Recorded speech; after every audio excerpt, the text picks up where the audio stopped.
사랑하는 시청자 여러분, 한 주 만에 또 뵙겠습니다. 오늘 첫눈이 내렸네요. 2020년 12월 13일입니다. 오늘 우리가 이제 앞전에 예레미야 애가를 또 예레미야서 끝부분을 우리가 이렇게 낭독을 하면서 이렇게 말씀을 나눴습니다. 이 낭독을 한다는 거는 그 대부분 예전에는 그 파피루스라는 그 갈대 같은 그 숲에서 종이를 뽑았었잖아요. 거기다 이제 파피루스에다 이렇게 적었어요. 이제 중국에서 종이가 발명됐죠. 그래서 이제 종이가 발명돼서 또 그거 쓰다가 또 인쇄술이 발달돼서 마침 1517년 마르틴 루터의 종교개혁이 같이 인쇄술의 발달과 더불어 전 세계로 이렇게 확산됩니다. 우리는 암흑의 천년이라고 얘기합니다. 우리나라도 천년은 있었죠. 신라가 천년을 지배했으니까. 천년 맞나요? 예. 천년이면 뭐 그냥 끔찍한 연도죠. 천년, 암흑의 천년, 중세의 천년을 끝내는 그런 단계예요. 이 종교 개혁자들이 나왔습니다. 마르틴 루터와 또 칼빈이라는 이 사람입니다. 종교 개혁자들이 나와서 그들이 얘기한 거는 뭡니까? 성경으로 다시 돌아가자. 즉 Back to the Bible. 성경으로 다시 돌아가자는 거예요. 운동을 일으켰어요. 성경으로 다시 돌아가자 운동. 지금 이 예레미야 눈물의 선지자가 예레미야가 얘기하는 것도 무엇을 얘기하는 겁니까? 예레미야가 얘기하는 것도 나라가 멸망한다는 거 아니에요. 그분께서 아끼는 나라, 그분께서 아끼고 하는 나라를 바벨론에게 내주겠다는 거 아니에요. 바벨론에게 내주겠다. 예, 북방에서 이제 오는 그 바벨론으로 하여금 그 자신의 자녀인 뭡니까? 예루살렘을 초토화시겠다는 거예요. 그 뭐냐? 하나님께서 선지자를 보내서 그토록 돌아오라 했겠지만 돌아오지 아니한 그런 벌을 하나님께서 그 분노를 쏟아부시는 거죠. 분노를 쏟아붓는 거예요. 애굽도 마찬가지입니다. 애굽도 그러한 분노, 애굽으로 도망가는 자들은 가만두지 않겠다라고 얘기를 이렇게 하게 됩니다. 참 분노의 잔을 마시게 된 거죠. 그렇지만 하나님께서는 100% 다 멸하느냐? 그렇지 않습니다. 남은 자가 있는 남은 자. 영어로는 렘넌트라고 얘기합니다. 렘넌트. 그 남은 자들을 사용해서 다시 일으켜 세우겠다는 거예요. 예. 오늘 우리가 또한 칼빈에 대해서 서로 나눴어요. 칼빈 역시도 1536년 27세에 제네바의 성 베레 교회의 설교자가 됐어요. 그가 제네바 교회로 간 거는 조국 프랑스에서 파리 대학의 친구가 총장으로 했는데 거기에 연설문이 문제가 돼가지고 도망을 간 겁니다. 예. 이 천년을 지배한 로마 가톨릭 교회를 비판한 거죠. 비판한 겁니다. 비판한 내용은 성경대로 얘기를 조목조목 한 것이 죄가 돼서 도망을 갔습니다. 하지만 신앙의 자유를 찾아갔는데 프랑스 사람들이 스트라스부르크는 독일어에서 성을 얘기하는 거예요. 스트라스부르크, 그러니까 스트라스란 그런 성에서 이 프랑스 사람들한테 말씀을 전하고 스위스 사람들한테 말씀을 전하였지만 그는 깊은 신앙, 성경 원어 연구와 신과학 전체에 흐르는 메시지를 깨달은 사람 중에 한 명이란 얘기예요. 그래서 성도들의 삶과 성경을 깊이 묵상한 후에 성령의 도우심을 간구하여 그는 강단으로 나갔던 겁니다. 그의 설교가 아직까지도 2000편 이상이 전해지는 것은 그 옆에 항상 속기사들이 있어서 그 속기사들이 적어놨기 때문에 오늘날도 그가 이러이러한 설교를 했다라는 것이 전해지고 있습니다. 예. 이 그 마르틴 루터는 어쩌면은 독일을 중심으로 활동했다 그러면은 이 칼빈은 전 유럽 전체를 가지고 활동을 얘기했습니다. 그는 말씀의 사람이었습니다. 그리고 말씀으로 그 개혁운동을 성취했던 겁니다. 결국 말씀 없는 이 교회와 말씀 없는 개혁은 없다는 얘기죠. 결국 하나님의 말씀으로, 그분의 말씀으로 모든 것을 이 개인이나 국가나 교회나 마찬가지라고 얘기를 하고 있습니다. 칼빈이 제네바 교회에서 진지하게 성경을 강의하면서 설교하는 것이 그 자체가 개혁이었다는 겁니다. 예, 그 자체가. 오늘날 많은 사람들이 이 개혁을 얘기하지만 진정한 개혁은 말씀 위에 서 있는 것을 얘기합니다. 그런 설교에서 인간을 하나님의 면전에 세우려고 노력을 합니다. 하나님의 면전은 코람데오라고 얘기하는 거죠. 코람데오. 칼빈은 어떤 설교를 하든지 청중들이 지금 하나님의 면전에 서 있다는 신전의식을 갖게 하였습니다.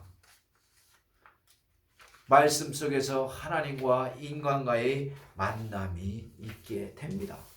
로마서 10장 17절 말씀에는 믿음은 들음에서 나오고 들음은 그리스도의 말씀으로 말미암는다라고 하고 있습니다. 그 들지 않으면은 양육이 될 수 없다는 거죠. 들어야 그 말씀이 성취하든지 성취하지 않든지 들어야 된다는 얘기입니다. 성경에 나오는 모든 인물은 결국 하나님의 도구일 뿐이다. 하나님은 그들을 도구로 사용하셔서 하나님의 위대한 구속운동을 이루는 겁니다. 하나님의 위대한 구속운동에 우리도 지금 여기 있는 그거죠. 하나님의 구속운동이 있지 않았으면 우리는 지옥 자식이 될 수밖에 없었던 것입니다. 칼빈은 하나님의 영광에서 영광으로라는 그러한 그의 신학과 그의 신앙의 모토는 항상 설교의 중심 제목이었어요. 하나님의 영광에서 영광으로. 예. 그래서 우리는 다시 한번 이 칼빈을 보면서 우리 삶을 되돌아보는 겁니다. 칼빈이 교회를 개혁하고자 했는데 이 세 가지를 놓고 개혁을 하고자 했어요. 첫 번째, 우리 삶도 끊임없이 개혁되지는 거예요. 이 구태의연한 이스라엘 남유다 이스라엘 결국 다 망하지 않습니까? 다시 우상 숭배하고 다 망합니다. 하나님이 그냥 세계경영을 하시는 하나님께서 그냥 그분의 자녀일지라도 냅두지 아니하는 거예요. 하물며 우리 돌감람 나무일 뿐이냐라고 사도 바울은 우리에게 얘기했습니다. 참 감람나무인 이스라엘도 그렇게 본때를 보여주는데 너희가 뭐 그렇게 잘났냐고 자고하지 말라. 이 말씀이 이 성경에 기록되어 있는 겁니다. 돌감람 나무 정도야 하나님께서 마음만 먹으신다면 그냥 내팽개버리지만 어떻게 하겠어요. 종교개혁자 칼빈은 세 가지 부분이, 첫 번째, 하나님의 말씀을 따라 개혁하라는 거예요. 하나님의 말씀을 따라. 두 번째는 교회의 본질은 하나님의 말씀이 올바르게 선포돼야 된다는 거죠. 교회의 회복은 말씀을 복종하는 데서 일어나는 겁니다. 사랑하는 시청자 여러분, 하나님의 말씀을 순종하느냐 불순종하느냐, 이 창세기 3장부터 시작하는 과제예요. 하나님의 말씀을 불순종한다 그러면은 그 기초가 안 서 있는 거 아니에요. 그러면 언제든지 허물어지겠죠. 예. 목숨이 있고 없고의 차이는 아닙니다. 어차피 인간은 영적인 존재 아닙니까? 영적인 존재는 뭡니까? 이 세상이 다가 아니라는 거죠. 예. 우리에게 다가오는 그런 세상이 또 따로 있다는 겁니다. 교회는 성경이 있는 대로 진리의 기둥과 터요. 교회는 하나님의 부름받은 공동체요. 하나님의 택한 백성은 모두가 교회의 머리 되시는 한 분 그리스도를 의지하고 서로 연합하는 유기체라는 겁니다. 그리스도를 주로 모셨다는 데서 우리는 형제 자매라고 하는 거예요. 그래서 괜히 형제 자매가 아니라 머리 대신 예수 그리스도를 하나님 아버지로 모셨다는 데서 교인들은 형제 자매라고 하는 겁니다. 또한 성도들은 말씀으로 양육받아야 된다는 거예요. 이 교육을 위해 하나님은 교회와 목사를 세웠다는 겁니다. 이 교육을 위해서 하나님은 목사와 교회를 세웠습니다. 이 교회는 어쨌든지 냉랭한 기관이 아니요 살아서 움직이는 유기체, 서로 봉사하며 도와주는 공동체. 이상이 칼빈의 기독교의 강요에 나타난 교회론의 요점입니다. 사랑하는 시청자 여러분, 하나님이 보호하시는 이 교회에 얼마나 관심이 있으십니까? 하나님이 보호하시는 이 교회에 오고 싶지 않으세요? 가까운 교회에 여러분이 나가세요. 그러면은 따뜻하게 맞이해 주실 겁니다. 가까운 교회에 나간다는 것은 하나님의 관심을 받는 지름길입니다. 그가 관심을 받는다? 이 하나님의 자녀가 된다는 것은 얼마나 큰 축복인 것입니다. 이와 마찬가지로 오늘 이 시대 굉장히 코로나로 인해서 힘듭니다. 그렇지만 하나님이 세계 경험을 하면서 이 과정도 지켜보고 계세요. 지켜보고 계십니다.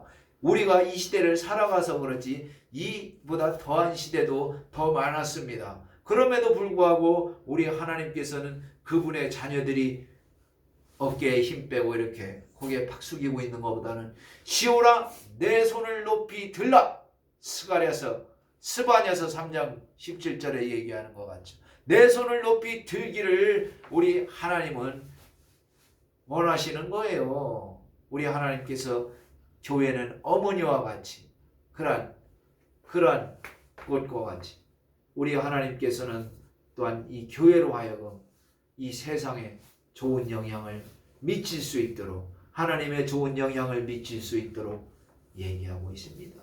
요즘 교회에서 예배드리고 막 이래 하는 것이 언론에 나오면은 이게 때려 죽일 놈 되잖아요. 그러나 그것은 교회를 본질을 잘 못 보는 거예요. 교회는 하나님이 통치하시는 곳입니다. 하나님이 통치하는 곳이에요.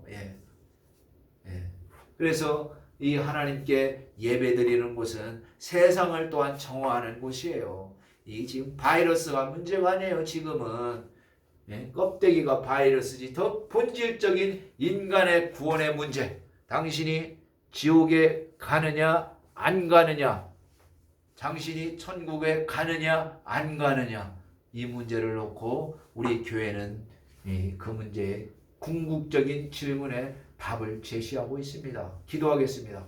거룩하신 하나님 아버지, 오늘도 이 말씀을 듣는 우리 시청자들과 말씀을 또한 가르치는 또한 전 대한민국의 교회가 다시 우환폐렴을 물리치고 새로 일어설 수 있도록 주님께서 도와주시옵소서. 이 자유대한민국이 다시 일어서서 마침내는 동북아의 제사장적 지위를 회복할 수 있도록 역사하여 주시옵소서. 예수님 이름으로 기도드리옵나이다. 아멘.